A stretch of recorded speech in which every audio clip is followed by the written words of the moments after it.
Watch as we transform this space into this. Right guys, welcome back to the channel and to the garden. In today's video, we're going to be doing a new wildlife pond build. Just a small one, going for a 4x4 by 2 foot deep type of pond. Going to be using the Poposoap Advanced Pond Kit, which I'll show you in a second here. As you can see, I do love the kind of waterfalls and ponds in my garden, and been thinking about adding a new one for a while. And now we're going to get around to the job, jump straight in and show you the build from start to finish, as well as the kit and everything involved. So with the Poposoap Advanced Kit, we have our 3x3 meter underlayment, which is quite thick, gives us good protection for our liner. You can see next to that, we've got our 3x3 meter liner, which once again is quite thick, giving us that added protection from punctures and leaks. We'll also be using the 4 set of RGB color changing underwater pond lights, again giving us a fantastic way of lighting up the pond at night. Following from that, we'll be also using our filter box, which is a 40 watt, 2500 liter per hour filter box, which does have the telescopic fountain head on top. Of course, it has the filter media all inside. I've done a full unboxing and build of this kit, so if you'd be interested in checking that out, certainly check out the link in the comment section below. But as you can see here, very easy setup and great for adding that mechanical filtration and biological filtration. Next, we'll be using the stainless steel waterfall box with 40 watt 2500 liter per hour flow from the pump here, and again, this will add the additional control of keeping the pond nice and clean. So now that we have our kit selected, we can now choose the location where we would like to build the pond. And we're going for a 4x4 by 2 foot deep pond here, and as you can see, this location should fit the bill. Next, I'm going to measure it out just to ensure I've got the right kind of size and space, using an old hose to do this and checking our measurements. Next, we'll look to place the pumps just to make an idea of kind of how we want them to look and where we want the waterfall to be positioned in the end. And as you can see here, what we'll next do is to lay down the hose just so we can figure out the kind of circulation we'd like in the pond. Now at this point, it is good to get a kind of even flow of water, as the pump's going to be drawing the water in. We've also got the filter box and then the water coming back out, which will make its way around, travel back through, and give us a nice filtration throughout the pond. Now next, what I'm going to do is take a small rock that I can use for reference. Now this is just a temporary measure, as of course we're going to be digging this out shortly, but what this will do is give me an indication of kind of roughly where the boxes are when I start to dig. Now for the first few shovels, I will leave my hose outline just to get an idea and make a little trace around it. Now I can start to really get into the digging. Now as we dig down, I generally start from the middle and use that soil to pile up at the back where we're going to be placing our waterfall box.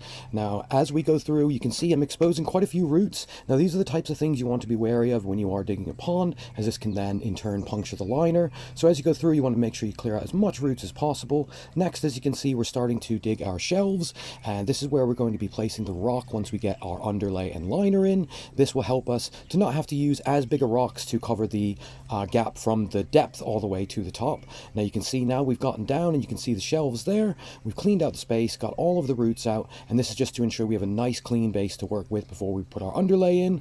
Now with the underlay here, it's quite a thick fabric, and this will protect our liner. Now as the liner goes in, the one thing to make sure is to make it fully folded out. You may have quite a bit of excess at this time, but this is okay. We can use this and trim this back. It looks quite messy at the moment, as you can see here, but of course as we go through, you will tidy it up, and certainly look a lot different at the end, as you can see. Got some stones here. Now this is our first lot of stones. Now I do kind of pick these by hand, so I can ensure that I've got the kind of right sizes and everything else on for a lot of different shapes. I do tend to rinse this off before I put it in the pond, just to keep the area clean.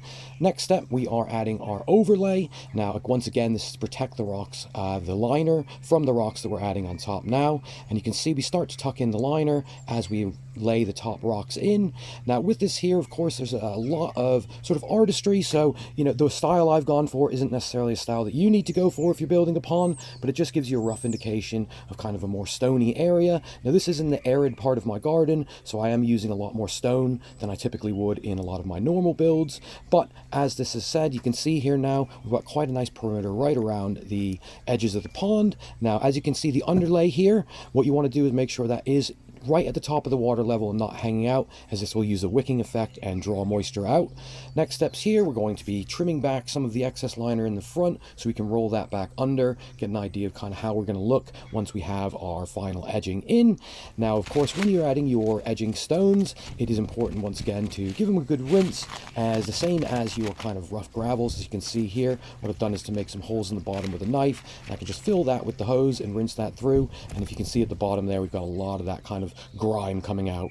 That does help us to keep the water quality clean as we go and put it in. The last thing we want to do is be putting loads of dirt into it and causing sort of water issues from the beginning.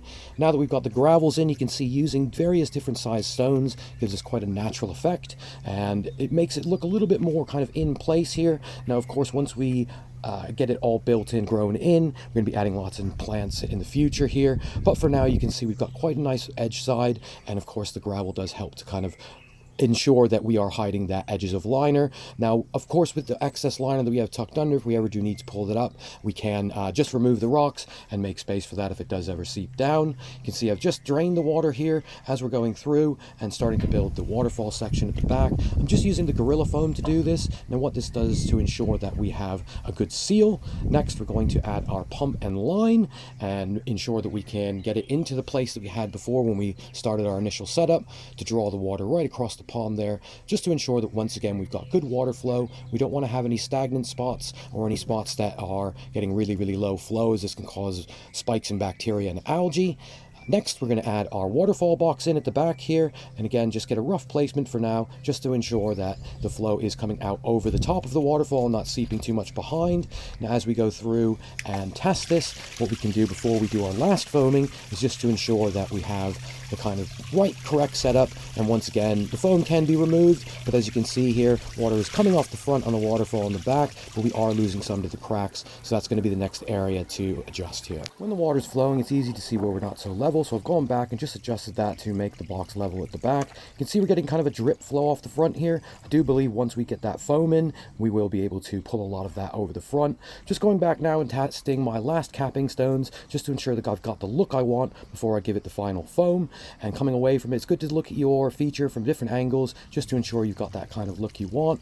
With the capping stone on, you can see now it does give it a fairly natural look, which is what I'm going for with this build. Again, I know it's kind of a volcano style of a waterfall, but again, with the plants and everything going around, I think it will take a lot of the sharpness out of this. Now you can see here with the Gorilla Foam, with the expanding foam I'm using, touching all the little cracks and just giving that at least 20 minutes to set until it starts to go off or starts to get a little bit more solid. At this point, we can then go back and use our hands and other bits of the spare fabric just to kind of push down the foam and kind of make sure that we've got the kind of level presentation we want. You can then go back and place stone over that just to ensure that we hide some of that fabric. As we go back and place a stone, you can just see here I'm removing any excess foam that we don't need and just replacing that with stones.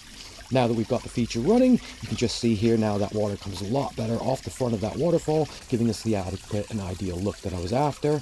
Now for now, I've set the extender hose on the filter box slightly high just to give it a really pronounced effect, but I will lower that down and you'll see what that looks like here. I think the nighttime side of this is where it really starts to pop, and I'll just kind of show you that here.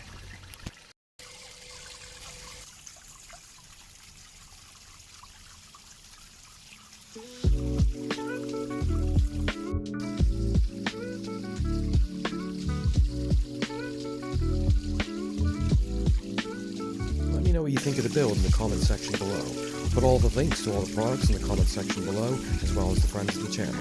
Of course, thanks for watching. We'll see you on the next one.